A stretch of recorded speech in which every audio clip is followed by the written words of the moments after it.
ಕೋಲಾರ ಜಿಲ್ಲೆಯಲ್ಲಿ ಕೆಲವೊಂದು ಕಡೆ ಚೀಟಿಂಗ್ ಕೇಸಸ್ ರಿಪೋರ್ಟ್ ಆಗ್ತಾ ಇದೆ.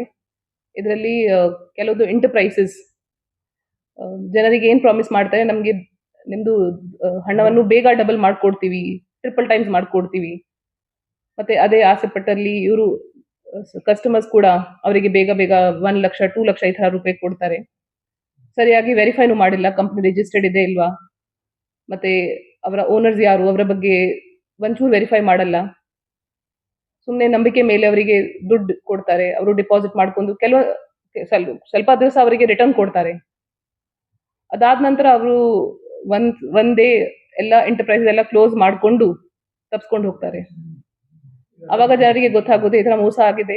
ನಮ್ಮ ಹತ್ರ ಬಂದ್ ಕಂಪ್ಲೇಂಟ್ ಕೊಟ್ಟಿದ್ದಾರೆ. ಈ ತರ ಒಂದು ಕೇಸ್ ರಿಜಿಸ್ಟರ್ ಆಗಿದೆ ಆಲ್ರೆಡಿ ಗಲ್ಪೇಟೆ ಸ್ಟೇಷನ್ ಅಲ್ಲಿ. ಅದರಲ್ಲಿ ನಾವು ಎನ್ಕ್ವೈರಿ ಮಾಡ್ತಾ ಇದ್ದೀವಿ. ಟೋಟಲ್ ಅದರಲ್ಲಿ ಅಮೌಂಟ್ ಎಷ್ಟಿದೆ ಮತ್ತೆ ಎಷ್ಟೆಷ್ಟು ಜನಗೆ ಮೋಸ ಮಾಡಿದ್ದಾರೆ ಅದು ಇನ್ನೂ ನಾವು ಅದರ ಬಗ್ಗೆ ತನಿಖೆ ಮಾಡ್ತಾ ಇದ್ದೀವಿ. ನಮ್ಮ ಪ್ರೈಮ ಫೇಸಿ ಕಂಪ್ಲೇಂಟ್ ಅಲ್ಲಿ ಅರೌಂಡ್ 360 ಜನ ನಮಗೆ ಬಂದು ಕಂಪ್ಲೇಂಟ್ ಕೊಟ್ಟಿದ್ದಾರೆ.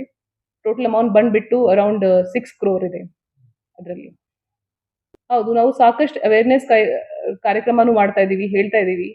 ಈ ತರ ಕ್ವಿಕ್ ಮನಿ ಮೇಕಿಂಗ್ ಅಂತ ಈ ನೆಪದಲ್ಲಿ ಯಾರ್ಯಾರು ನಿಮಗೆ ಪ್ರಾಮಿಸ್ ಮಾಡ್ತಾರೆ, ಒಂದ್ಸರಿ ವೆರಿಫೈ ಮಾಡಬೇಕು. ಅವರ ಡೀಟೇಲ್ಸ್, ಅವರ ಬ್ಯಾಕ್ ಗ್ರೌಂಡ್, ಅವರ ರಿಜಿಸ್ಟ್ರೇಷನ್ ಬಗ್ಗೆ ಸ್ವಲ್ಪ ಗಮನ ಹರಿಸಬೇಕು. ಮತ್ತೆ ಈವನ್ ಡೌಟ್ ಇದ್ರೆ ರಿಜಿಸ್ಟರ್ ಆಫ್ ಕೋಆಪರೇಟಿವ್ ಸೊಸೈಟಿ ಕಡೆಯಿಂದ ಮಾಹಿತಿ ತಗೋಬಹುದು, DC ಆಫೀಸ್ ಆಗಲಿ. ಸೊ ಅದರ ಬಗ್ಗೆ ಸ್ವಲ್ಪ ಅವರು ಚೆಕ್ ಮಾಡಿಕೊಂಡೇ ಇನ್ವೆಸ್ಟ್ ಮಾಡಬೇಕು.